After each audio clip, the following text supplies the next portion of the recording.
You are tuned in to another edition of Americana Music Profiles, brought to you by Americana Rhythm Music Magazine and AmericanaMusicMagazine.com. I'm your host, Greg Tutwiler. Let's jump right in to the next exciting interview. The musical act Raveis Kole consists of Laurie Raveis and Dennis Kole, singer-songwriters hailing from Bellingham, Washington. Their Southern California, Middle Eastern, European, gypsy spirit sound landed a recent album on Billboard Heatseekers Chart at number 11. They've just released their latest single, Thanksgiving. Laurie and Dennis are my guests on this edition of Americana Music Profiles. Laurie and Dennis, welcome to the podcast. Thanks for joining us today. Our pleasure, Greg. Thank you, Greg.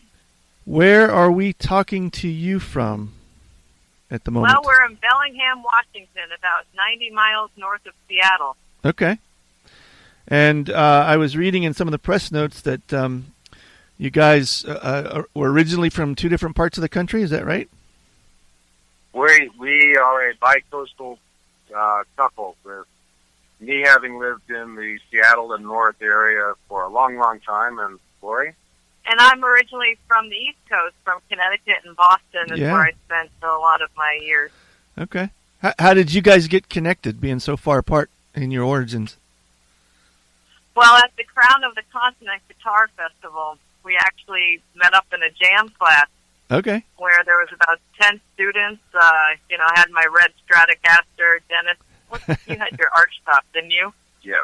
And I remember Dennis because he was always a little bit louder with his amps than everybody else. So after one of the classes, we would stay around late and we would jam together. So I would play drums and then he'd play guitar and then we'd switch around and we just were having a lot of fun. Yeah, there's something that you can... Laurie has a wonderful sense of humor that immediately shines through when you talk with her, and she also has a sort of a quirky way of looking at things, which I share. I think we both like to put common things together in uncommon ways, and that sort of is a strong part of the basis for our musical and songwriting chemistry. But Greg, I do have to tell you, when we were doing these jam sessions after class, one of them, I don't know, it was like the fourth one, Dennis goes, "Do you want me to carry your guitar to lunch?" And I thought, uh-oh, what's going on here? Chivalry is not completely dead. Well, that's a good safe pickup line. You kind of lets you know that maybe this will work. At least there's a start. Yeah, maybe. But that was in Montana, in Big Fork, Montana. So after the festival, we went to our respective homes and started communicating on email, like very, very long handwritten or typed emails, and then lots of phone conversations. Well, one of the first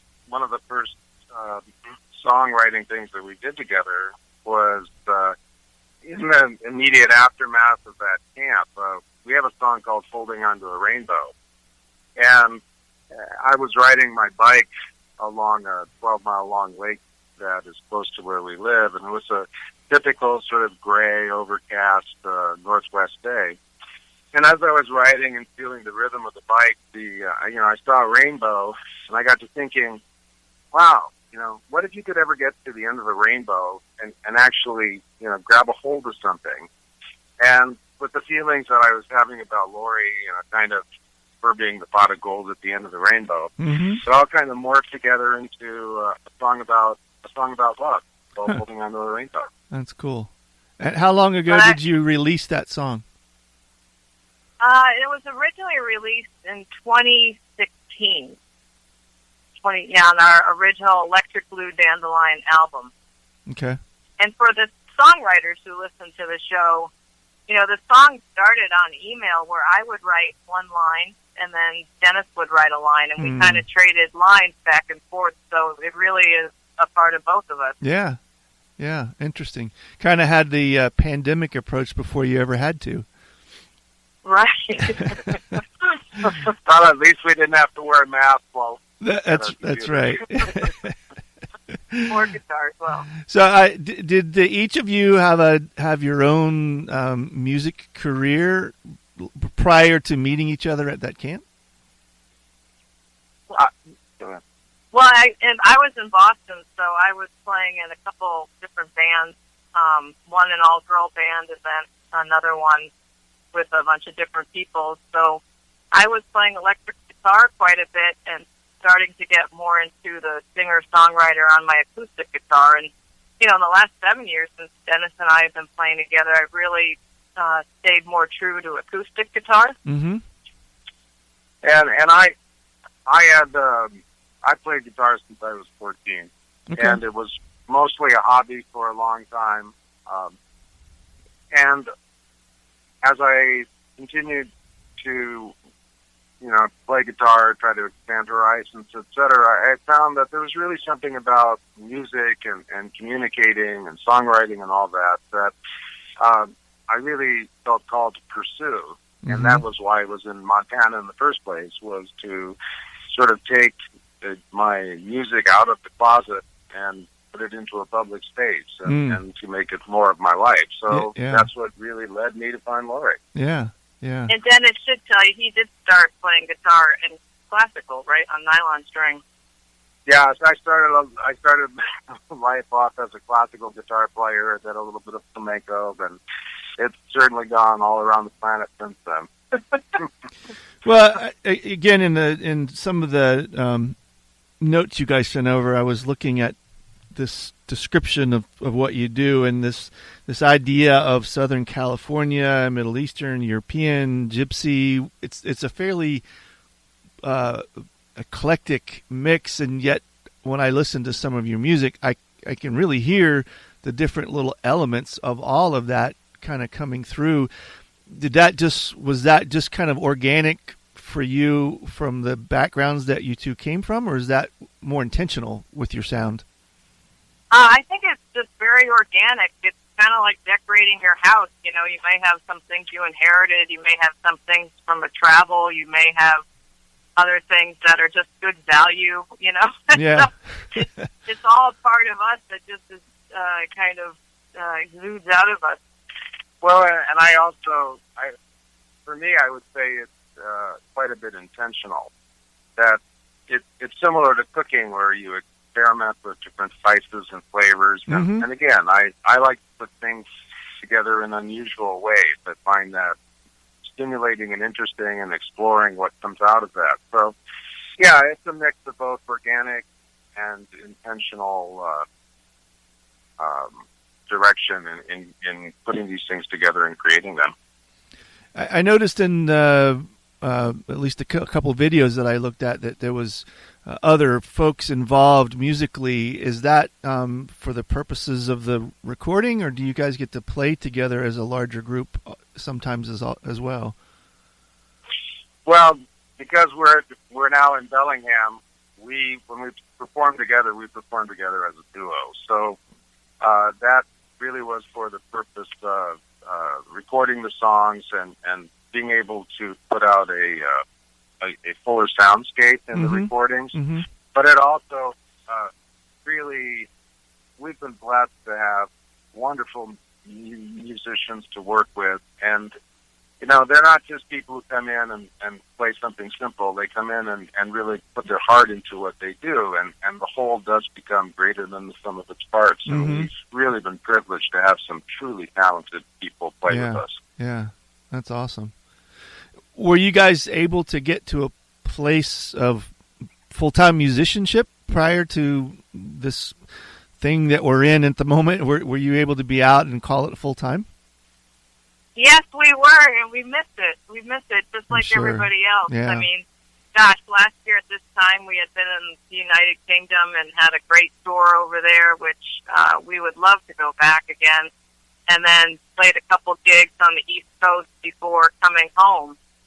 And, even last summer at this point, we were traveling around Washington State, being able to, the state's beautiful and very varied regions to go visit, and able to go across the mountains and play, or over the water. It's just really fun. Yeah. Well, that's one of the beauties of music, is that it gives you a common basis to be able to connect with people that you don't already know, and to be able to share things that arouse feelings, that are get the response back from people about what they hear in your music, how it gets them, etc. And in a way, it takes us from being, it takes us away from being relatively disconnected as members of society to more back to sort of a tribal thing where you get together in smaller groups and you feel a sense of connection, kind of like the call and response in a gospel service or something like that. Right. We miss that. Yeah.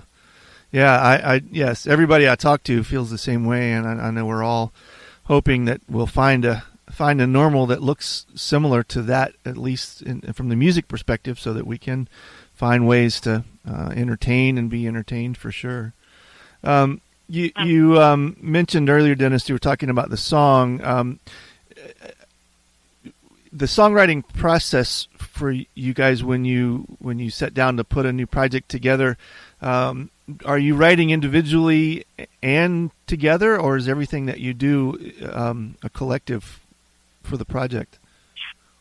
The answer is a little bit of both. I mean, there have been songs that, Laurie had started this journey a little ahead of me, and I put out her EP 101, just before we met. Yeah, in 2013. Okay. So those songs, as we have worked with some of those songs, I have, learned to play within the context of the song that she has already created. I think since then, the things usually there's one main cook, that somebody has to be the captain of the ship. So it's sort of kind of like, well, who really has the lead in a particular song? But it's sort of like a 52%, 48%, partnership in there. Mm-hmm. It truly ends up, by the time it's done, it really reflects both of us. Yeah, and it cool. evolves in directions that are different than it would be if it was just one of us saying, here, now play something with the song that I've written. Yeah. And just to kind of give you a visual of the differences between Dennis and I, if we were to play with a metronome, I would literally probably be playing with the metronome on the one beat, like click, and Dennis would have like 16th notes and polyrhythms and all. Yeah. So the tension between us, there's definite tension sometimes in the creation process, and that's a good thing because it forces us to kind of negotiate and compromise with each other as to where the song fits. Lands. Yeah, and one of the things that's really fun for us is, I love words, and I get caught up in ideas, and I think that there's a risk in that of being too sort of cerebral, and Laurie loves words as well, but she has a very visceral sense of things and a way of describing things that really resonates with the heart, and how it feels in her body, things like that. And I think the two together, you end up saying it's kind of like literally yin and yang, salt and pepper, that kind of stuff. The songs are better for both of us being in it. And I noticed looking at some of the achievements, you guys been able to have some success recognition-wise with some of the things that you put out too, and so that's. Not everybody gets to recognize that with their music. So, that's awesome that you guys have been able to have some songs, do some chart action, and get some acknowledgement for that. Yeah, it's like having a picture of your kid and somebody else saying, "Boy, that's a good-looking kid." Yeah. Why, thank you. Yeah. Right. Yeah. Well, if you do it for the awards, you're not going to be really happy, but it's nice to be acknowledged along the way that somebody goes, "Yeah, that's a pretty good song. I like that." And then, see it move up the charts and find out some radio stations have been playing it and that kind of thing.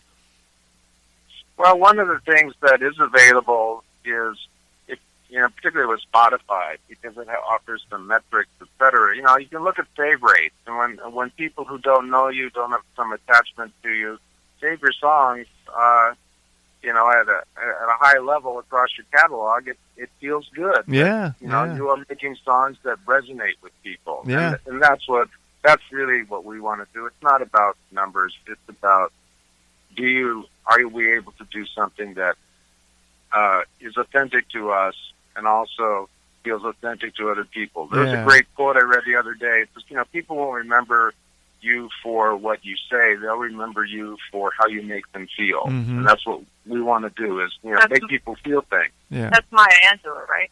I believe you're right. Yeah, I think I saw that somewhere as well. So maybe it was a Facebook post somebody had or something, because I think I saw that recently too.